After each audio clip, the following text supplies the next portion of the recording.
ang nagmamahal sa'yo kundi silang dalawa? Sino ang nagmamalasakit? Ang iyong ama't ina. Sila ang naging daan, kaya ika'y nabubuhay sa mundo.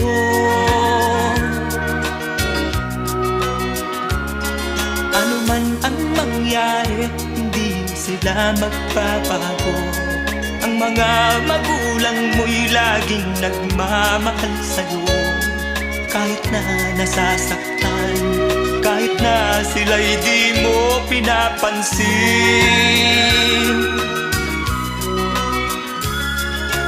Kung nalalaman mo lang mga hirap nila,